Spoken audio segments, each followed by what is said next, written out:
Hi, Peter Curran from Digital Surfer. This video is one you need to listen into because this video is where the gold comes from. Keyword and competitor research. Recently I spoke about data-driven versus guesswork. This is where the data comes from, which takes away the guesswork. There is no such thing as guesswork in SEO. So keyword and competitor research, absolutely essential for success in SEO. So keywords, what are they? They're the words or phrases that people use to try and find your product or service. From keyword research, what we are able to find is any and all other variations of those keywords that you think people might be searching you for. Competitor research. This is where the real gold comes from. We actually have the ability to be able to spy on your competitors and see what words they're ranking for. So that actually gives us a head start in your campaign to be able to know what they are ranking for, because it stands to reason that if they're on page one for certain words and we know what numbers of traffic are being searched by those words on a monthly basis, we need to get you to page one for those same words. So what you can see from this example I've got on the screen now, it's some variations depending on how you spell the same word. What you'll note is the search volumes are significantly different. So the word physio there has what? Over 8,000 searches a month. But when we go to the longer version, physiotherapist, spelt the longer way, the search numbers per month they're not exact figures, but they're almost half. We run our eye further down the screen and we actually compare that to the example of chiropractor. So chiropractor spelled in the long term has over 22,000 searches a month, whereas the shortened version of that being chiro only has 880. So who would have thought that the longer version gets more searches per month, but then the other word gets less searches per month when you spell it in its full form?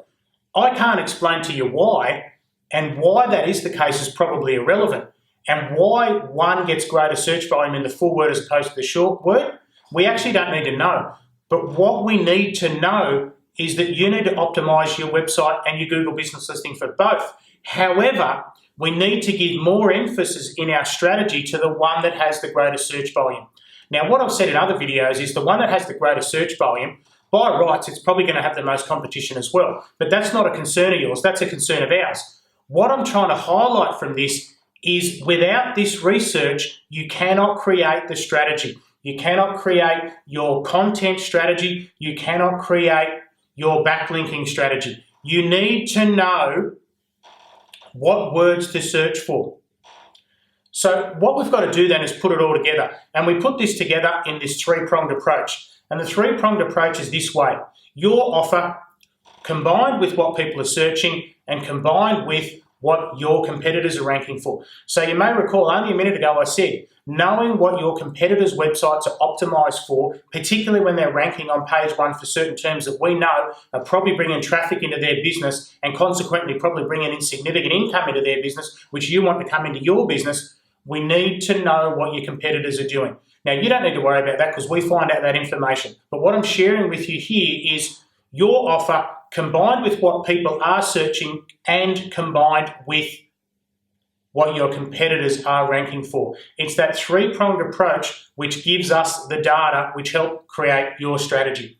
Now, what agencies should be asking you at the beginning of your campaign is this: what is the most profitable product or service you have? So why we want to know that is not because we're particularly interested in your finances. We're not trying to pry into your business. What we're saying is if you have one product which you can make, which you have a significantly greater margin on, it stands to reason that you want to be on page one for that particular product or service. You currently might be on page one for product A, but you say to us, my margin on that product is only 20%. But product B, my margin on that could double to 40%. So that is the reason we ask, what's the product that you have the greatest margin on? Now, moving forward, what a good agency should ask you as well is what are you focusing on for the future in terms of growth? Now, here's a real-life example I can give you to put this into context. We are currently optimizing a website for an air conditioning installer here on the Gold Coast. Some time ago, the owner of that business said to us, my future plan is to still install air conditioning for some time because people are always going to need it. But he said, I'm moving towards home automation. So home automation is two products. They're called My Lights and My Air. Now there's a company called Advantage Air. They're not our client, but Advantage Air are the manufacturer of the products known as My Lights, My Air. When you search for My Lights, My Air Gold Coast, our client's website comes up before Advantage Air. Yet Advantage Air are actually the company who make the product. So our client was smart enough to say to us, this is the future of my business. Home automation in terms of My Lights and My Air is going to become huge in the future. So I want to be ranking for that in a year or two's time. So we've taken the liberty to make sure that he's ranking for that now, because he's explained to us that that's what's going to bring a lot of income into his business in the future. Because like TVs were ridiculously expensive some time ago, big TVs that is, I should qualify, My Lights and My Air apparently is quite expensive at the moment, this whole home automation thing. But in years to come, it's going to be significantly cheaper. So our client is framing himself for the future to be in the box seat to capitalise on that. If you'd like help with your keyword research, reach out to us here at Digital Surfer. We'd love to help. Keen to have a chat.